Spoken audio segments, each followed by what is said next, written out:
Maka dimulakan oleh Imam Al-Ghazali dalam bab pertamanya, bab al-istiqat minan naum.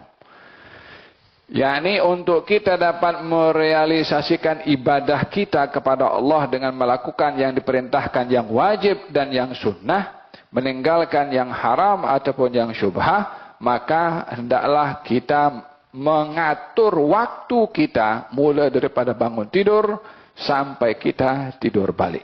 Kata beliau, فَإِذَا إِسْتَيْقَظْتَ مِنَ النَّوْمِ فَاجْتَهِدْ أَنْ تَسْتَيْقِظَ قَبْلَ طُلُوعِ الْفَجْرِ. Jika kamu bangun daripada tidur, berusahalah kamu bangun tidur sebelum subuh. وَلْيَكُنْ أَوَّلَ مَا يَجْرِ عَلَى قَلْبِكَ وَلِسَانِكَ ذِكْرَ اللَّهِ تَعَالَى. Hendaklah yang keluar daripada mulut kamu dan juga daripada hati kamu ketika bangun daripada tidur, zikrullah. Faqul inda dzalika, bacalah kamu ketika bangun tidur, alhamdulillahilladzi ahyana ba'dama amatana wa ilaihin nusyur, asbahna wa asbahal mulku lillah wal 'azamatu was sultanu lillah wal izzatu wal qudratu lillahi rabbil alamin. Asbahna ala fitratil Islam wa ala kalimatil ikhlas wa ala dini nabiyina Muhammadin sallallahu alaihi wasallam wa ala millati abina Ibrahim hanifan musliman wa ma kana minal musyrikin. Allahumma bika asbahna wa bika amsayna wa bika nahya wa bika namut wa ilaika an-nusyur. Allahumma inna as'aluka an tab'athana fi hadzal yawm ila kulli khair wa na'udzu bika an najtariha fihi su'an aw najurruhu ila muslimin aw yajurruhu ahadun ilaina. Nas'aluka khaira hadzal yawm wa khaira ma fihi wa na'udzu bika min syarri hadzal yawm wa syarri ma fihi. Panjang sangat nak hafal, susah. Ambil kopi letakkan dekat ke dinding kita, bangun tidur nampak itu tulisan bagi besar Evo 2 kali letakkan, bangun tidur baca, lama-lama juga hafal juga. Padahal siapkan screen iPad, bangun tidur nampak baca terus. Paling tidak alhamdulillah ahyana ba'dama amatana wa ilaihin nusyur. Ya subhanallah, pada kata-kata ini kata beliau, orang bangun tidur, katanya dalam doanya, segala puji bagi Allah yang telah menghidupkan saya daripada kematian dan kepada Allah lah tempat untuk kembali. Apa kaitan tidur dengan mati? Sehingga dikatakan dalam hadis ini, alhamdulillahilladzi ahyana ba'dama amatana wa ilaihin nusyur. Tidur ini keadaan seseorang yang boleh seseorang itu dekat dengan jin atau dengan manusia yang sudah meninggal dunia. Sempadannya itu adalah pada tidur. Kita kalau melihat dalam Al-Quranul Karim, saya akan jelaskan apa hubungan tidur, orang tidur dengan jin, dan orang tidur dengan orang yang meninggal dunia. Kalau tidur ini dalam Al-Quranul Karim, Allah Subhanahu wa Ta'ala menjadikan tidur itu bahagian daripada tanda-tanda kebesaran Allah. Hari-hari yang kita tidur itu kan, yang kita pun tak pikir, tidur tanda kebesaran Allah Subhanahu wa Ta'ala, tidur aja. Kalau min ayatihi manamukum bil-laili wan-nahari wabtigha'ukum min fadlih. Kalau di antara tanda-tanda kebesaran Allah adalah tidur kamu di waktu malam dan tidur kamu di waktu siang. yakni tidur qailulah. Dengan demikian dalam satu hari ada 2 masa seorang digalakkan tidur. Tip kesehatan. Tidur di waktu malam, tidur di waktu siang. Janganlah tidur sepanjang malam, jangan juga tidur sepanjang siang. Jangan pula tidak tidur malam dan tidak tidur siang. Dijadikan oleh Allah Subhanahu wa Ta'ala tips kesehatan itu tidur di waktu malam dan tidur di waktu siang. Wa min ayatihi manamukum bil-laili wan-nahar. Di antara tanda-tanda kebesaran Allah, tidurnya kamu di waktu malam dan tidurnya kamu di waktu siang. Wa ja'alna naumakum subata. Wa ja'alna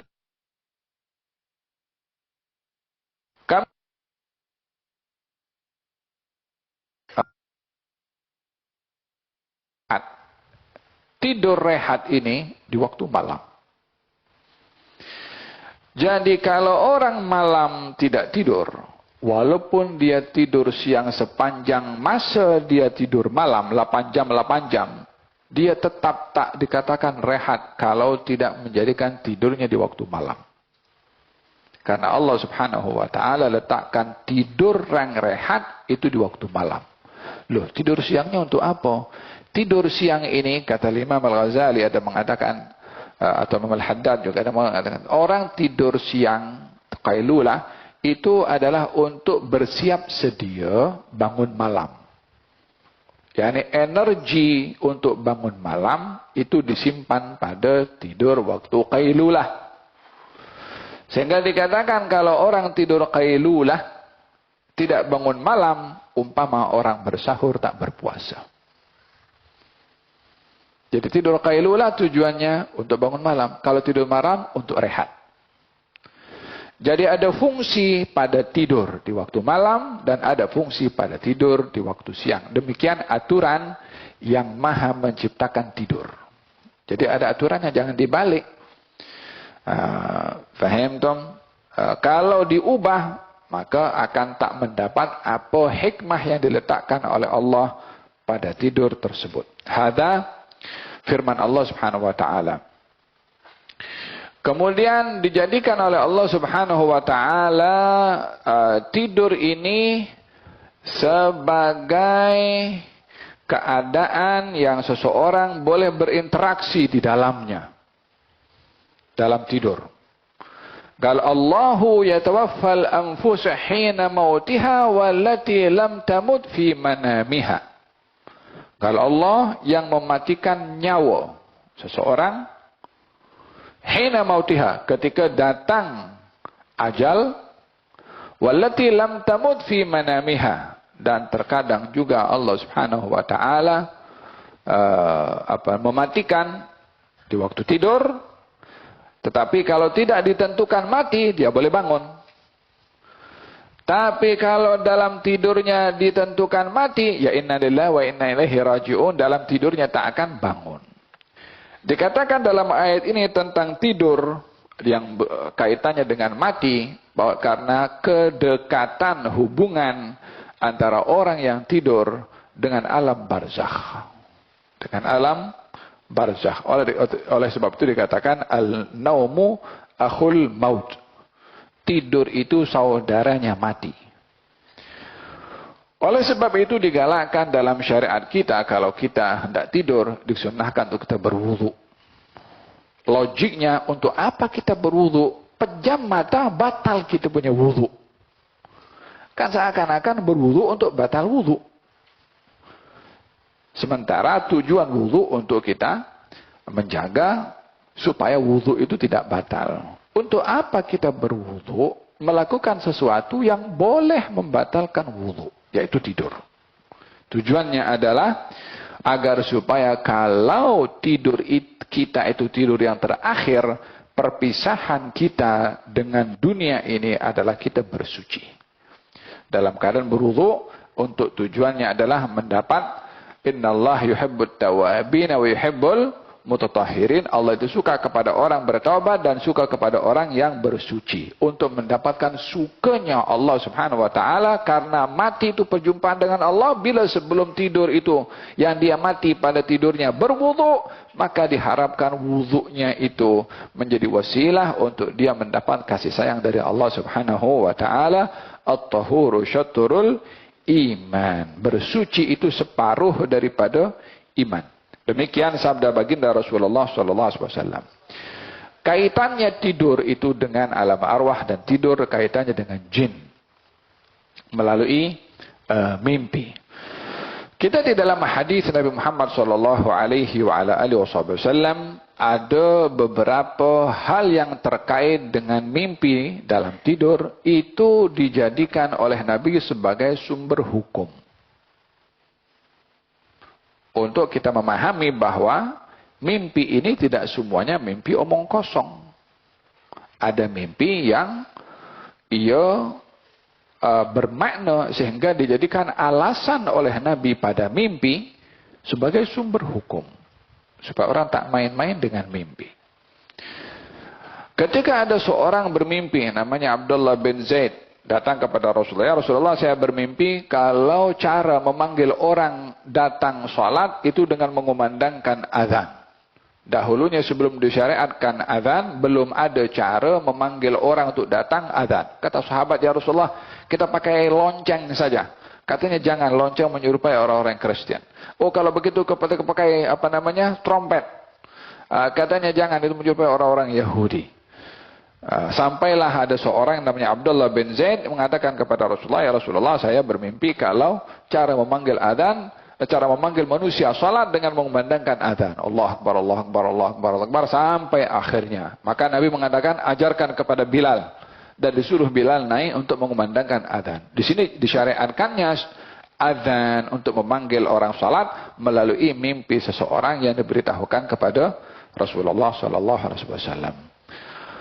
Walaupun mimpi kalau setelah wafatnya Rasulullah tidak ada sesiapa yang boleh menjadikan mimpinya sebagai sumber hukum. Berakhir sumber hukum itu dengan wafatnya Rasulullah. Tak ada setelah wafatnya Rasulullah nak jadikan mimpi sebagai sumber hukum. Tidak, karena yang menegakkan syariat hukum adalah Rasulullah sallallahu alaihi wa ala alihi wasallam. Yang kedua, Sayyiduna Bilal ibn Rabah. Sayyidina Bilal ibn Rabah. Setelah wafatnya Rasulullah sallallahu alaihi wasallam dia bermimpi. Bermimpi Rasulullah. Katanya, "Ma hadzal jafa ya Bilal?" Hai Bilal, kenapa kamu lama tak datang ziarah pada aku? Kata baginda Rasulullah dalam mimpinya Bilal, maka keesokan hari Bilal terus bangun siap-siap pergi berangkat ke Madinah untuk menziarahi Rasulullah sallallahu alaihi wasallam. Daripada mana Bilal semangat nak pergi berziarah?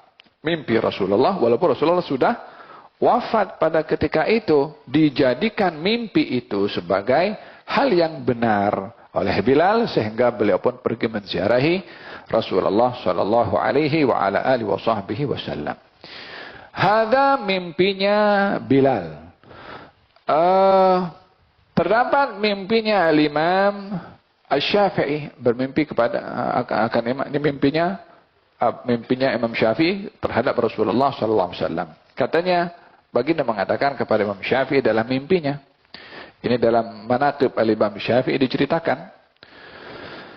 Katanya Rasulullah mengatakan kepada Imam Syafi'i, sampaikan salam kepada Ahmad bin Hanbal kalau dia akan ditimpa musibah tapi dia berada di pihak yang benar. Sampaikan kabar gembira itu kepada Al-Imam Ahmad ibn Hanbal. Bangun daripada tidurnya, tulis surat, diserahkan kepada anak muridnya supaya dihantarkan kepada Imam Ahmad bin Hanbal yang berada di Irak. Dibaca surat itu oleh Imam Ahmad bin Hanbal, kemudian menangis dan dicium oleh Imam Ahmad bin Hanbal. Diambil pakaian Imam Ahmad bin Hanbal, diserahkan kepada orang yang membawa suratnya, Imam Asy-Syafi'i. Intinya adalah di sini Imam Syafi'i bermimpi Rasulullah, sudah wafat Rasulullah sallallahu alaihi wasallam. Mimpinya itu disampaikan oleh Imam Syafi'i di Mesir. Imam Ahmad berada di Irak, dihantarkan orang untuk menyampaikan mimpi kepada Imam Ahmad ibn Hanbal. Kalau mimpi itu bunganya tidur sebagaimana orang kata, untuk apa jauh-jauh Imam Syafi'i suruh orang pergi sampai ke Baghdad atau ke Irak untuk menyampaikan kabar kepada Imam Ahmad ibn Hanbal tentang mimpi Rasulullah sallallahu alaihi wa ala alihi wasallam. Maka yang dimaksudkan pada mimpi itu adalah fitnah yang berlaku kepada Imam Ahmad bin Hanbal tentang fitnah khalqul Quran. Di mana Imam Ahmad bin Hanbal tidak mahu mengatakan Quran itu makhluk, tapi Quran itu kalamullah. Diseksa, dipenjarakan, disakiti, dilukai, tetap dia tidak berganjak daripada prinsipnya setelah dikatakan oleh Rasulullah dalam mimpinya terhadap Syafi'i kalau dia berada di pihak yang benar. Ini semua bahagian daripada hubungan yang ada antara orang yang hidup dapat berinteraksi dengan orang yang meninggal dunia melalui mimpinya. Jadi mimpi ini atau orang yang tidur berada di sempadan antara alam dunia dengan alam barzakh. Al-Imam Ibnu Katsir ada menceritakan tentang mimpinya seorang di zaman Sayyidina Umar bin Khattab ketika musim Ramadah, sehingga mimpi itu menjadi sebab musibah itu terangkat daripada mimpi. Musim Ramadah ini musim kemarau yang sangat panjang, sehingga kambing-kambing pun juga hanya tinggal tulang dengan kulit. Yani kambing pun tak ada nak dimakan, tak ada apa yang tak diminum. Kebuluran. Ramai yang menderita pada waktu itu. Sampailah salah seorang sahabat datang menziarahi Rasulullah SAW dan berdoa kepada Allah, bertawassul kepada Rasulullah SAW. Sahabat itu pulang tidur mimpi Rasulullah SAW. Siapa yang cerita ini? Ibnu Katsir. Siapa Ibnu Katsir? Muridnya Ibnu Taimiyah. Katanya dalam mimpi itu diceritakan Rasulullah SAW mengatakan kepada orang ini, katanya, sampaikan salam kepada Umar dan beritahukan kepada dia kalau musibah ini akan diangkat. Tapi hendaklah dia al-kayyis, hendaklah dia bijak, dibagi hin sahaja. Esoknya lelaki ini pergi jumpa dengan Sayyidina Umar dan memberitahukan mimpinya dan pesanan Rasulullah SAW kepada Sayyidina Umar. Diambil hal itu serius oleh Sayyidina Umar bin Khattab radhiyallahu anhu arda.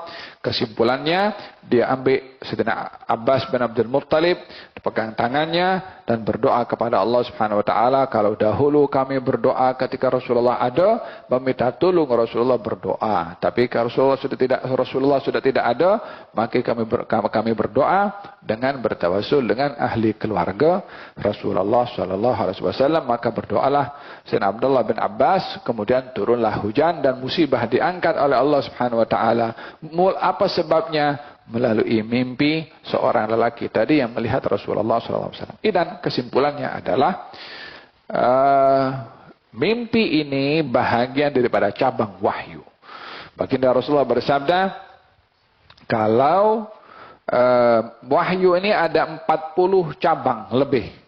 Salah satunya adalah ar-ru'ya as-salihah, mimpi yang baik. Bermakna kalau dikatakan mimpi yang baik, ada mimpi yang tidak baik. Mimpi yang tidak baik itulah yang merupakan bahagian daripada kedua campur tangan syaitan atau jin dalam tidurnya seseorang. Dalam hadis Nabi Muhammad SAW ketika mengatakan hadis yang panjang berkenaan dengan Abu Hurairah yang tangkap itu siapa? Jin atau syaitan. Dipesankan kalau kamu hendak tidur maka bacalah ayat kursi, maka kamu tidak akan diganggu oleh syaitan, tidak didekati oleh syaitan. Kalau kamu tidur baca ayat kursi, apa tujuannya? Tidak didekati oleh syaitan. Mafhumnya adalah kalau seorang tidur tak baca ayat kursi, didekati oleh syaitan. Lah untuk apa syaitan dekat kepada orang tidur?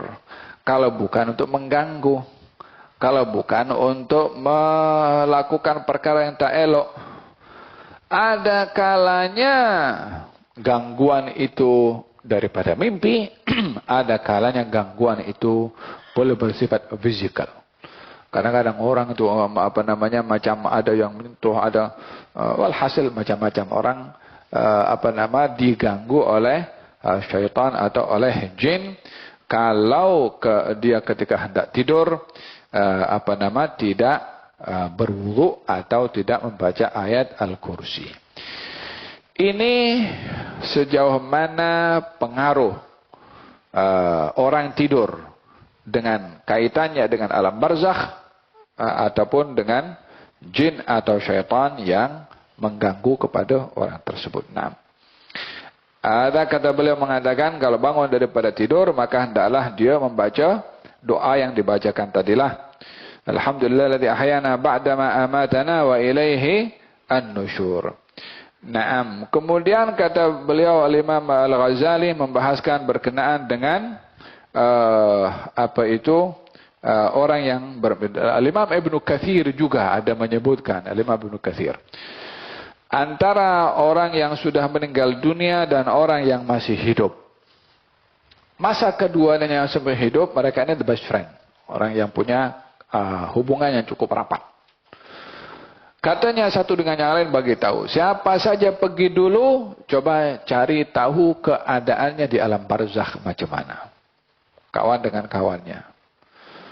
Yang kalau pergi dulu, maka hendaklah kawan yang masih hidup cari tahu. Cari tahu macam mana nak cari tahu? Nak korek kuburnya kau. Mana boleh korek kubur. Macam mana mau cari tahu keadaan kawannya kalau sudah berada di alam barzakh, dia okey ke tak okey ke? Bukan boleh letak kamera di dalam untuk tahu keadaannya. Bukan macam sekarang itu satu orang diletakkan kubur, kemudian diletakkan ada kamera di situ kan. Wih, hantu lewat. Hantu lewat. Macam kena tangkap hantu dengan silap-silap falhasil jadi benda yang tak elok untuk dibuatkan demikian. Kalau katanya salah seorang daripada mereka meninggal dunia, maka yang hidup melihat keadaan saudaranya yang meninggal dunia dalam mimpi.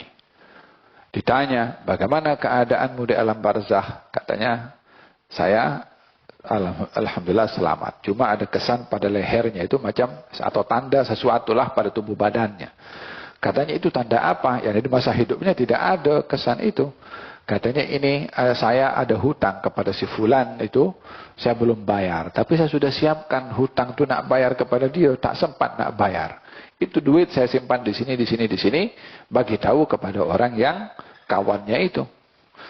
Dan katanya di rumah saya itu ada anak saya yang kecil sakit.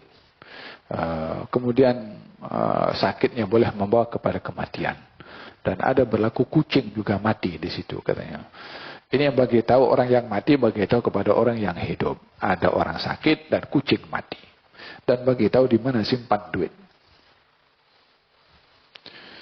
Faham dong? Apalah merepek Habib ini kan. Kan bid'ah ini. Bukan saya cerita, ini Ibnu Katsir cerita. Esok hari datanglah orang dia pergi ke rumah kawannya situ. Didapati bahwasanya rumah kawannya itu ada memang anaknya yang sakit. Cuma dia tak bagi tahulah kepada adik-beradiknya yang lain ini, adik kamu akan meninggal dunia. Karena tak elok nak bagi tahu seperti itu, menyebabkan orang sedih. Ditanya apa yang berlaku, dibagi tahu beberapa waktu yang lalu ada kucing mati di sini. Padahal dia dah tahu. Pergi ke suatu tempat yang diberitahukan oleh dia dalam mimpinya, begitu tempat itu memang betul pun ada simpan duit sejumlah yang diberitahu hutangnya yang belum terbayar. Didatangi orang Yahudi itu yang memberi hutang. Ditanya kepada dia, bagaimana kamu dengan kawan aku si fulan? Ya, dia orang baik, hanya dia ada hutang pada aku tak bayar. Berapa jumlah hutangnya? Sekian. Ini pun bayarkan hutangnya. Jadi ada kalanya orang yang dia meninggal dunia dapat dilihat dalam mimpinya orang yang masih hidup. Zaman Sayyidina Abu Bakar As-Siddiq radhiyallahu anhu wa ardhah, ketika beliau memimpin atau menghantarkan tentera berperang dalam peperangan melawan Musailamatul Kadzab kalau tidak silap saya. Waktu peperangan Al-Yamamah kalau nggak salah. Ada dua orang yang dalam tentera, yang satu gugur. Kemudian yang satu lagi curi baju besi yang gugur. Baju besinya dicuri. Dibawa pergi cabutlah. Disimpan. Kemudian salah seorang daripada mereka tentera didatangi dalam mimpi oleh orang yang baju besinya itu dicuri. bagi tahu kepada si fulan, ya fulan, baju saya dicuri oleh fulan bin fulan, disimpan di tempat ini dan tempat ini, dan sampaikan pesanan saya kepada khalifah Sayyidina Abu Bakar, saya ada hutang kepada fulan bin fulan, dan ada beberapa pesanan daripada hartanya untuk diserahkan. Jadi ada beritahu apa? Baju besi dicuri, beritahu hutangnya, dan ada wasiat yang perlu tunaikan. 3 perkara. Setelah berpesan dalam mimpinya, dia kata, ingat, jangan dianggap ini main-main. Dibagi warning dalam mimpi dia. Esok hari beritahu kepada Sayyidina Abu Bakar Siddiq, dia kata, dicek orang itu mengikut tempat yang mana disimpan itu baju besi yang dicuri, didapati baju besi di situ. Hutangnya ditunaikan dan juga wasiatnya ditunaikan. Katanya itu satu-satunya orang berwasiat setelah mati. Selalunya orang wasiat sebelum mati. Sayyidina Abu Bakar perintahkan tunaikan wasiatnya. Ada beberapa hal yang terkait dengan orang yang hidup dengan orang yang mati. Nah, jadi biasakan ketika hendak tidur dalam keadaan bersih, suci, dan juga berwudu, serta diakhiri dengan salat dan banyak berzikir sampailah tidur itu datang. Jangan berpikir yang negatif, berpikir hantu nanti mimpi hantu. Lagi-lagi lah tidur itu lepas tengok film horor. Masuklah itu film dalam dia punya mimpi. Faham tak? Itu namanya kategori mimpi yang ketiga. Mimpi ada 3. Mimpi yang baik dari Allah, mimpi yang buruk daripada syaitan, dan mimpi yang ketiga, mimpi yang menjadi buah fikiran hati seseorang. Jadi sebelum tidur apa fikirannya? Dia kalau sebelum tidur pikir pasal interview, malam tu mimpi interview lah. Kalau dia pikir exam, dia mimpi exam.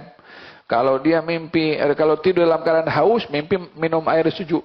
Biasanya apa yang dirasa sebelum tidur akan dibawa di dalam mimpi. Terakhir kata beliau, فَإِذَا لَبَسْتَ ثِيَابَكَ فَانْوِ بِهِ امْتِثَالُ أَمْرِ اللَّهِ تَعَالَى فِي سَتْرِ عَوْرَتِكَ وَاحْذَرْ أَنْ يَكُونَ قَصْدَكَ مِنْ لِبَاسِكَ مُرَاءَةَ الْخَلْقِ فَتَخْسَرْ.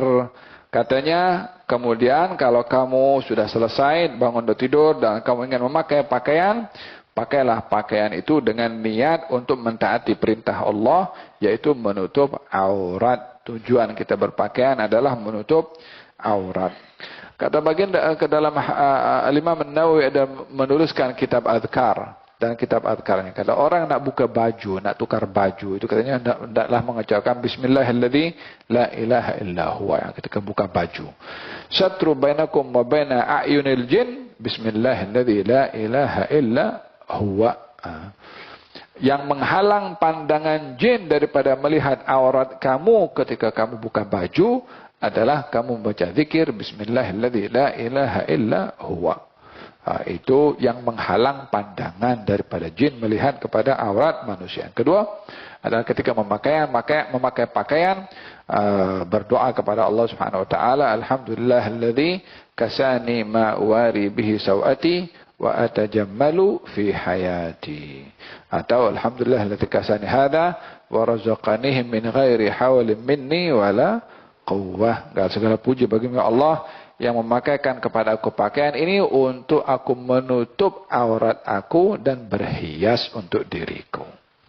Menutup aurat dan juga berhias.